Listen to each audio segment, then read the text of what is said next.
doctor activitatea.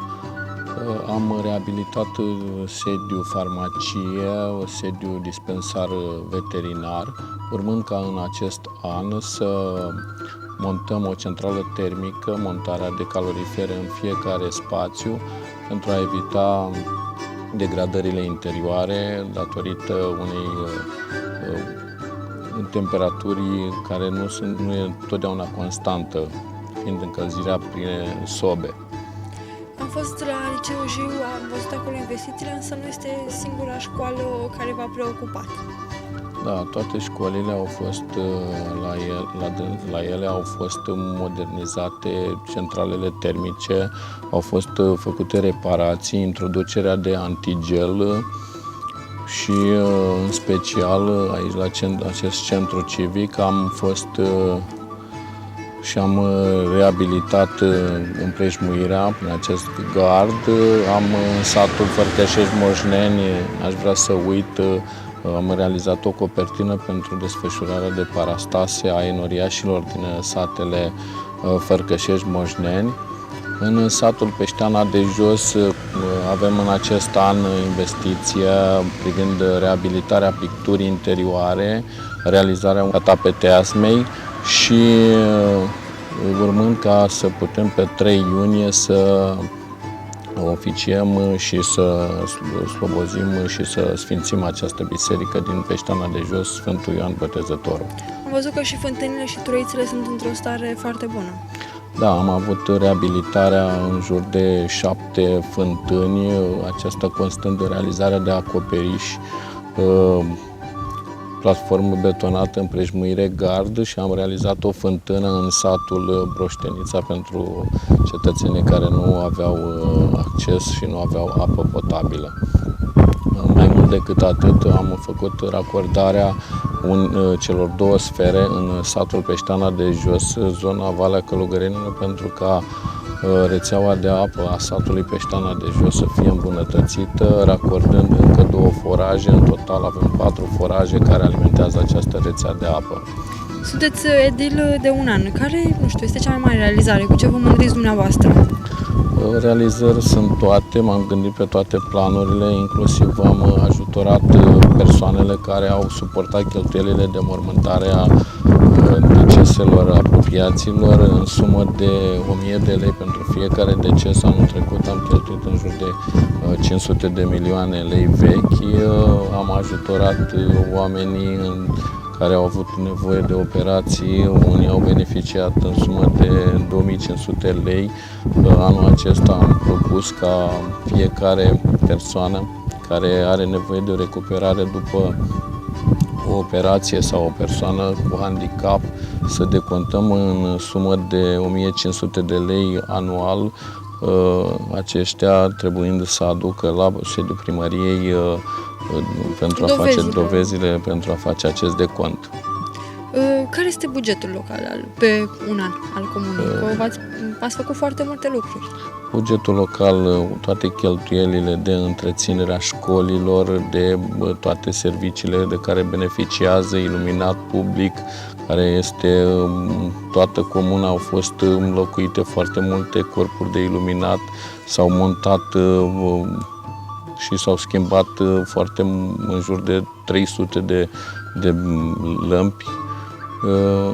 În totalitate este în sumă de 78 de miliarde lei vechi, din care noi, după cum spuneam, asigurăm toate facilitățile și toate nevoile procesului de învățare. Chiar astăzi avem Miss Mărțișor, unde am sprijinit cu suma de 1500 de lei pentru premierea Missului și atmosfera să fie întreținută așa cum se cuvine. Anul trecut am avut vis de iarnă, am avut Moș Nicolae a venit la grădinarii, am acordat cadouri la persoanele cu un venit sub 600 de lei și continuăm și anul acesta. La toți elevii au primit cadouri pentru sărbătorile de iarnă și în continuare avem în vedere o continuitate la Ziua Vârstnicilor, Ziua Broșteniței, avem un cătun aici și l-am serbat așa cum se cuvine cu competiții sportive În zilele de Paște anul acesta și de Flori avem competiții sportive constând în fotbal, tenis de masă, șah, table cu premii acordate de către Consiliul Local și Primăria Fărcășești pentru a merge și susține pe toate planurile în funcție de necesitățile cetățenilor. Ați ajutat cetățenii indiferent de vârstă, de la grădinari până la cei mai bătrâni. Uite, spuneți dumneavoastră, fiecare ce a avut nevoie sau bani pentru ce au avut nevoie. Da, ne-am gândit inclusiv pentru cei care împlinesc 18 ani să le acordăm un laptop și un modem pentru racordarea la internet. Avea un an de zile această facilitate, tinerii căsătoriți să beneficieze de un cadou din partea autorității locale, constând în fier de călcat, cuptor cu microunde, aspirator, pilotă pentru pat, la nou născut trusou, acela care a fost cândva era dat de către guvern, să-l acordăm noi, dacă acesta s-a tăiat, și să acordăm noi pentru dânsii. Ați vorbit cu localnicii, cum văd aceste cadouri? Totuși îi ajutați extrem de mult. Sunt binevenit, întrucât se pot face și investiții, dar pe lângă investiții trebuie să ne gândim că e nevoie și de aceste programe sociale pentru a putea și dânsii a se bucura unii dintre dânsii. Acum pot să spun că nu toată lumea își poate permite aceste lucruri pe care noi le facem cadou. Ce planuri aveți de viitor? Ce investiții doriți să faceți? De ce credeți că mai are nevoie Comuna Fărcășești?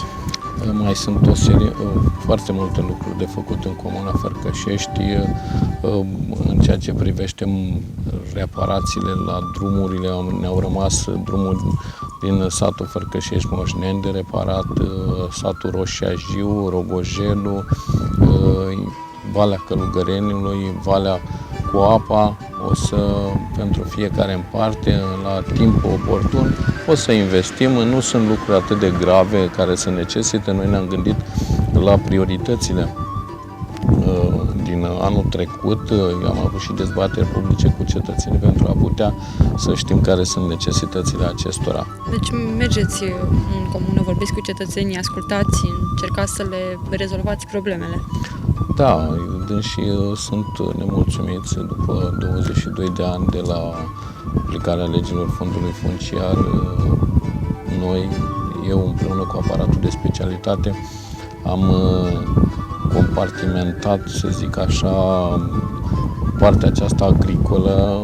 Avem angajate 2 persoane care lucrează la arhivarea documentelor în ceea ce constă legea fondului funciar. Celelalte 3 persoane am angajat topografi în cadrul primăriei.